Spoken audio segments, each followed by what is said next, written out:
Well, we're going to talk to CBN's Chuck Holton here in a minute from Armenia. He's there and he's documenting an interesting thing that's happening. Russians are fleeing to Armenia, so in great numbers. So check this out. He was able to speak to a couple of them on camera. Take a look at this.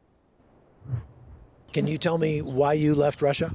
Yeah, because of the war and the Putin dictatorship. So we decided to move. Like my friends moved to Armenia and I moved to Georgia, and we'll probably won't come back until the government overthrown, but I won't be putting my money on it. But hopefully, someday, maybe. How do you feel about the war in Ukraine? I'll ask you. That's awful because this is illegal war and now Putin make a lot of war crimes in Ukraine. So I'm not agree with the politics of my country, and it's kind of strange feeling when your country goes to war, but you want that your country lose it. All right. I mean, I would actually argue that that's actually bravery. They actually felt scared for them watching that, knowing what Russia is capable of doing to dissidents and people who just disagree with them out loud. So, Chuck, thanks for being here. Also have Billy Hallowell and Trey Goins-Phillips for the conversation here today. So how's it going, guys? Doing well. Good. So Chuck, tell me about what's going on there and what you were seeing in Armenia first. I know you've been all over the place lately. You just came out of Ukraine yourself after being there for a few weeks reporting on everything going on there. And then now you have this report. So tell me a little bit about this. Yeah, real surprising kind of, outgrowth of the war. Obviously, we've heard a lot about the millions of Ukrainians who are fleeing their own country to get away from the attacks there. But there are a lot of Russians fleeing as well. And there are very few places that they have left to go. One of those places is Armenia. So they have over 120,000 Russians now, they say, who have fled to Armenia. And are literally moving here. They're not just coming for a few days or a few weeks. They're not planning on going home. And most of them, when you go downtown Yerevan, you can't swing a dead cat without hitting a Russian. Most of them are tech types, people in the IT fields, people who work online, and the sanctions back in Russia are making that impossible for them to do now. But not only are they fleeing the country because of the sanctions, but they're also fleeing their government. Every single one of them that I've had a chance to speak to has been vehemently against the war and has said, I just cannot live in a country that just attacks its neighbors for no reason. And so obviously, there's this interesting dynamic where the Russian state media is hitting this party line over and over and over again about how Russia is justified in doing this. They're denazifying Ukraine, and this is all for the good of Ukraine that they're doing this. But these Russians are savvy enough that they are not buying any of it. Strangely enough, a lot of the working class here in Armenia are buying it because that's the only media that they have access to. Is there a sense of how sweeping, inside of Russia, those emotions and feelings that we saw in the video are, right? That very strong perspective. Do we have any idea, how many Russians actually feel that way?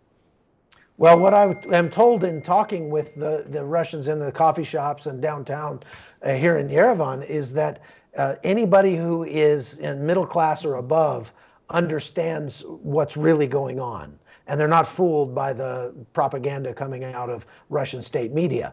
But it's the lower class people, of whom there are many, who really only have access to what's shown on television. And the only thing shown on television is what's coming out of the propaganda networks.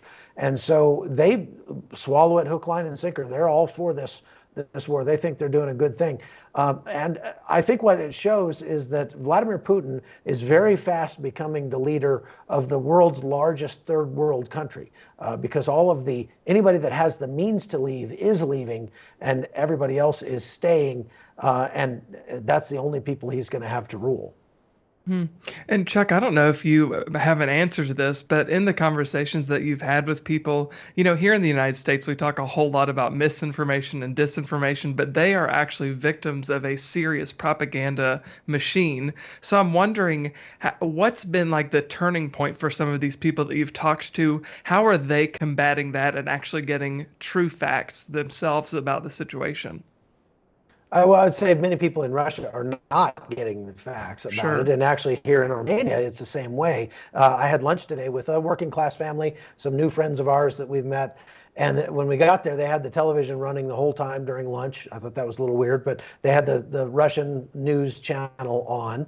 And he was telling me, the father of the family, telling me all this, they blew up the train station in Kramatorsk, Ukraine today. That's all propaganda. None of that is true. That's all fake. And I said, listen, I've been to that train station. I can tell you that is the train station in Kramatorsk.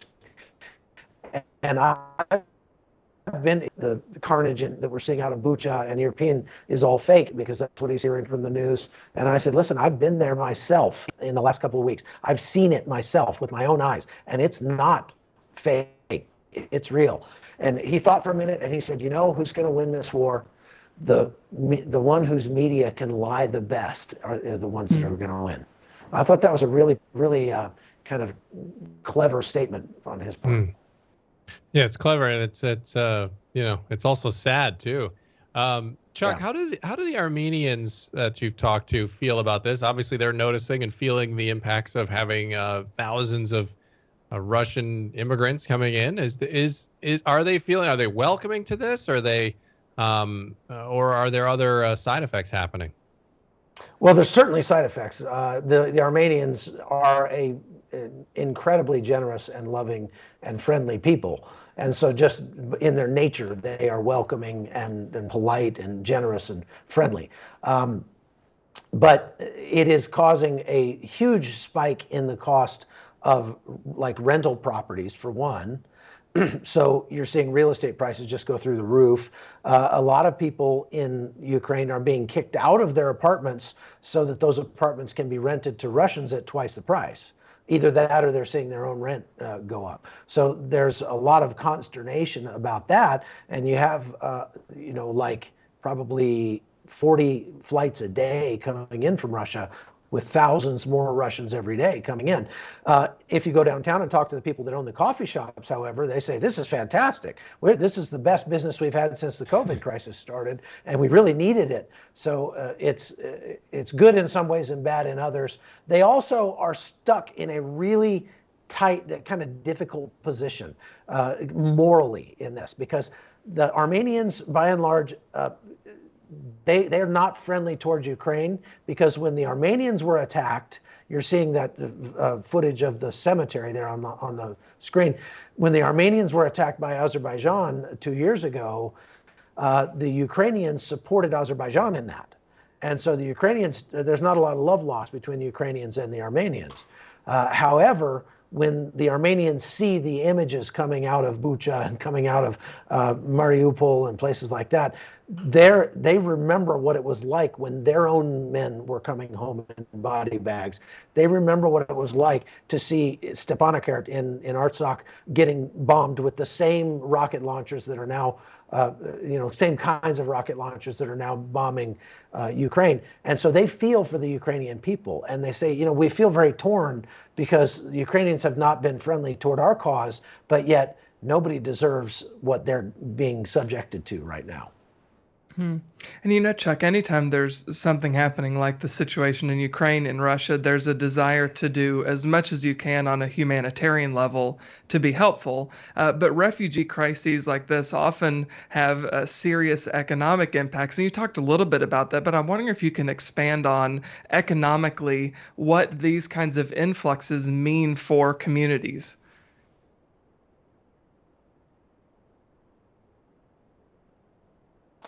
It's fun, because the war started, a lot of Armenians would go to Russia to work because they could earn more money there. And so Armenia got a lot of money in remittances from Russia.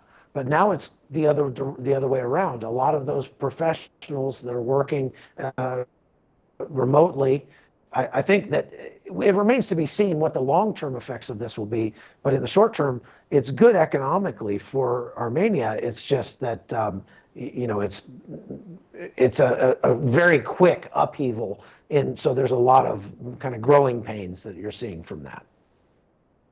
Yeah, I would imagine there are also cultural changes when people from another country are obviously coming in, and it may be too soon to sort of judge how that is impacting. You mentioned 40 flights coming in.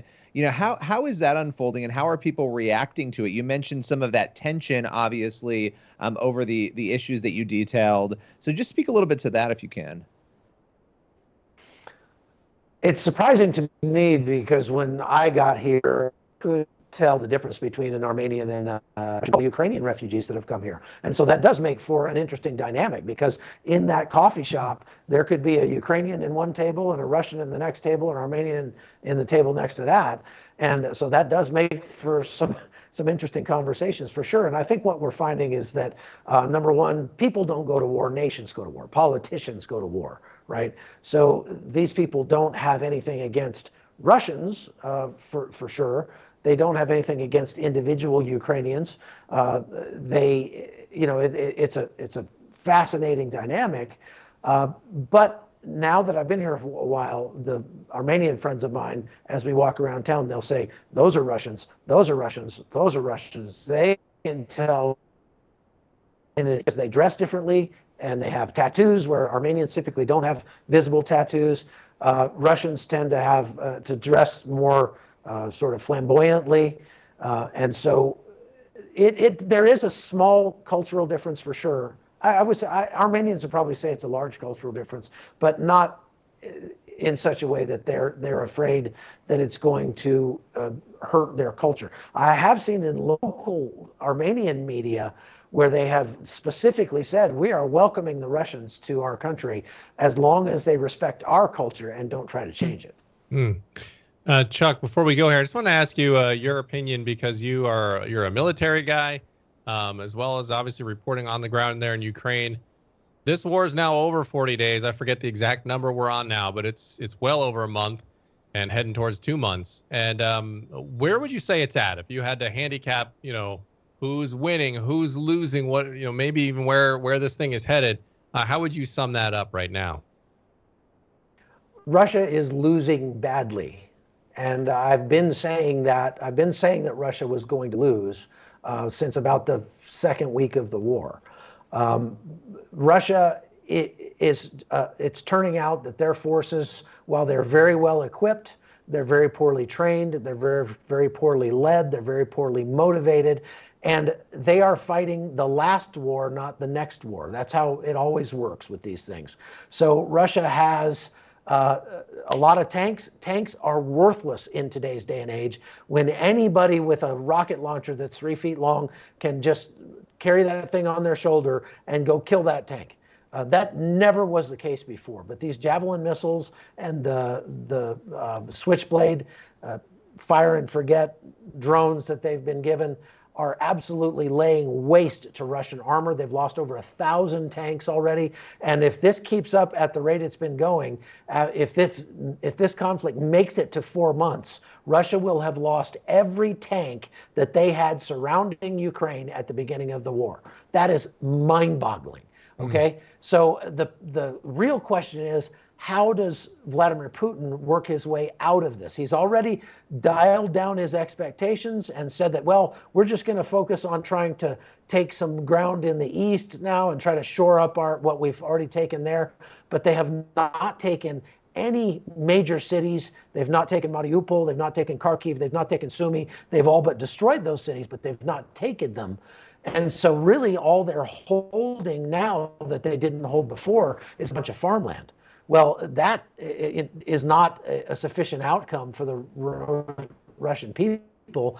And you're already seeing the Russian media start to try to prepare the Russian people for big losses. They're already starting to say, yeah, we have taken some very painful losses in this war. And I am just worried that when an animal gets backed into a corner, they get very, very brutal. And that's what you're starting to see from Russia.